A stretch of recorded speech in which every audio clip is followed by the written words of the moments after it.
बुत की पूजा हम करें हमको मिले नारे शकर, मतलब जहन्नम की आग। आप कब्रों पर झुके क्यों कर मिले जन्नत में घर। आप मुशरिक हम भी मुशरिक, मामला जब साफ है। जन्नती तुम दोजखी हम, ये भी कोई इंसाफ है। हम भी जन्नत में रहेंगे तुम अगर हो जन्नती, वरना दोजख में हमारे साथ होंगे आप भी। तो भाइयों ये लाइनें हैं, और इन लाइनों में अगर ईमानदारी से देखा जाए, अपनी फिरका वारियत को किनारे करके ईमानदारी से देखा जाए, तो इन बातों में सच्चाई है। ठीक, हमारे बहुत से मुसलमान भाई हैं जो कब्रों पे सजदा भी करते हैं, कव्वालियां भी गाते हैं।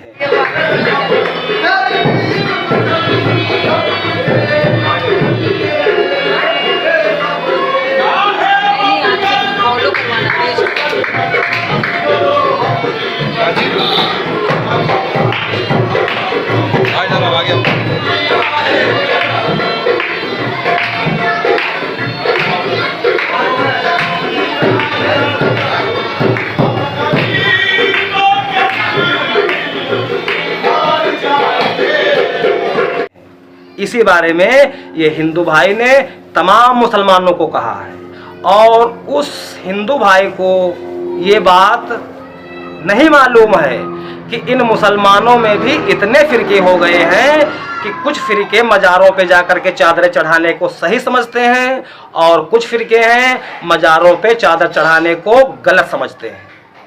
ठीक है, और हमारे आका सल्लल्लाहु अलैहि वसल्लम ने भी मज़ार को बनाने से मना फरमाया है। ये है हदीस शरीफ, आप पढ़ लीजिए। ठीक है, तो भाइयों हम सबको ये बात ध्यान रखनी चाहिए कि जो तालीम हमारे आका सल्लल्लाहु अलैहि वसल्लम ने हम सबको दी है, और वो तालीम किन किताबों में है? हदीस की किताबों में है। और हदीस की किताबें कहाँ हैं? दुकान में कैद हैं। हमारे आपके पास सिर्फ अपने अपने फिरकों के हिसाब से पढ़ी जाने वाली किताबें मौजूद हैं। हदीस की किताबें आप 90% मस्जिदों में जा कर के देख लीजिए, भैया कोई रखता ही नहीं है। सब ये बोलकर टाल देते हैं कि यार वो बड़ी बड़ी हदीसें हैं, यार उन्हें कौन समझ पाएगा, उन्हें कौन पढ़ पाएगा। तो भैया आम आदमी नहीं पढ़ पाएगा, हम नहीं पढ़ पाएंगे, मगर जो हमारे उलमा हैं भाई, मस्जिदों में कोई ना कोई आलिम ही तो रहते हैं। तो आलिम साहब उन हदीसों से अवाम को थोड़ा थोड़ा समझाएं, तब तो समझ में आएगा। और फिर जिसके अंदर पढ़ने की सलाहियत है वो भी पढ़े। और जब तक हम और आप इन हदीस की किताबों को अपने पास नहीं रखेंगे, उनसे इल्म हासिल नहीं करेंगे, तब तक भैया हम फिरका वारियत में पड़े ही रहेंगे और हिदायत नहीं मिलेगी। कुरान पाक में साफ इरशाद फरमाया अल्लाह पाक ने, सूरह अनाम आयत नंबर 159। इसका तर्जुमा ये है कि वो लोग जिन्होंने अपने दीन में अलग अलग राहें निकाली और गिरोह गिरोह में बट गए, उन लोगों का नबी करीम सल्लल्लाहु अलैहि वसल्लम से कोई ताल्लुक नहीं।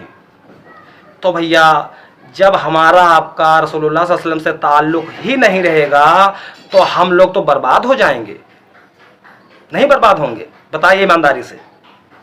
फिर सूरह आल इमरान आयत नंबर 103 पे बात मौजूद है, ये आयत मौजूद है कि वअतसिमू बिहब्लिल्लाहि जमीअन वला तफर्रकू। ऐ ईमान वालो, अल्लाह की रस्सी को सब मिलकर मजबूती से पकड़ लो और फिरकों में ना बटो।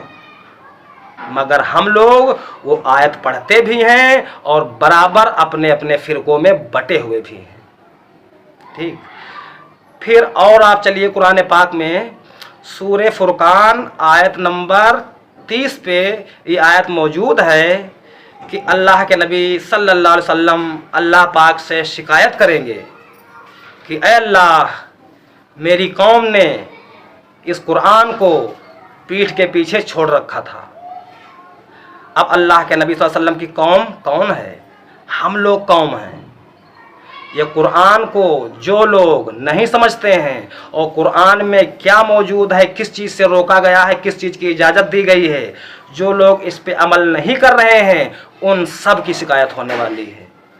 तो भैया जिसकी शिकायत रसूलुल्लाह सल्लल्लाहु अलैहि वसल्लम कर देंगे, उसकी शिफात करने वाला कौन हो सकता है? कोई नहीं होगा।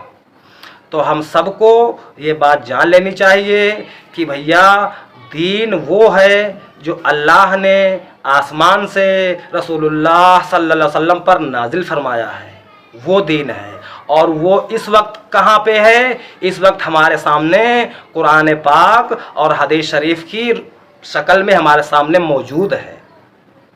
हम लोग अगर इनका इनकार करेंगे या सुन करके मुंह फेर लेंगे तो भैया हम लोग भी इनकारियों में दाखिल हो जाएंगे, क्योंकि कुरान की आयत या हदीस शरीफ को सुन करके इस कान से सुनना, इस कान उड़ा देना, ये भी इनकार में आता है।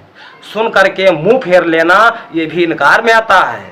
तो हम लोगों को ये बात सोचनी चाहिए कि भैया ये 4 दिन की ज़िंदगी है, पता नहीं कब किसकी मौत आ जाए।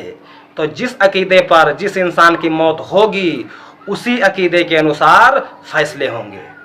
तो भाइयों इस बात पे गौर करना बहुत ज़रूरी है। और हम सबको ये शिया सुन्नी देवबंदी बरेली में नहीं पढ़ना है, क्योंकि अगर कोई पढ़ रहा है सुन्नी शिया देवबंदी बरेली में, तो वो हमें ये जवाब दे दे कि हमारे आका सल्लल्लाहु अलैहि वसल्लम कौन थे, शिया थे या सुन्नी थे। और आप नबी अलैहिस्सलाम को छोड़ दीजिए, हमारे हज़रत अली रज़ियल्लाहु अन्हु और हमारे हज़रत हसन और हुसैन रज़ियल्लाहु अन्हुमा, ये सब लोग कौन थे? सुन्नी थे या शिया थे? कोई जवाब इसका दे सकता है? नहीं देगा, क्योंकि ये सच्चे मुसलमान थे। तो हम सबको भी मुसलमान कहने में फ़ख्र होना चाहिए। और ये देवबंदियत, बरेलवियत, शिया सुन्नी, इन सब से दूर रहना चाहिए। और जो बंदा कुरान शरीफ को तर्जुमे से पढ़ेगा तो भैया ना वो बरेलवी रहेगा ना देवबंदी रहेगा, वो मुसलमान रहेगा, जैसे हमारे सहाबा कराम थे। क्योंकि सहाबा कराम के दौर में ये कोई फ़िरके वाले फितने नहीं थे, वो सब की सब रसूलुल्लाह सल्लल्लाहु अलैहि वसल्लम की तालीम पर लब्बैक कहने वाले थे। जो फरमान आ जाता था उसी पर सब की सब इकट्ठा थे। तो हम सब को भी ये बात सोचनी चाहिए कि हम सब भी उन्हीं सहाबा कराम के नक्शे कदम पर चलने की कोशिश करें। और अगर इस बात से हमारे कुछ भाइयों को दुख पहुंचा हो तो उनसे मैं माफ़ी चाहता हूं। और जिनको ये बात अच्छी लगी हो तो वीडियो को लाइक, शेयर, सब्सक्राइब कीजिए, ताकि ये हमारे तमाम भाइयों तक पहुँचे और आप भी इस दीन की दावत में हिस्सेदार हो जाइए। अस्सलाम वालेकुम।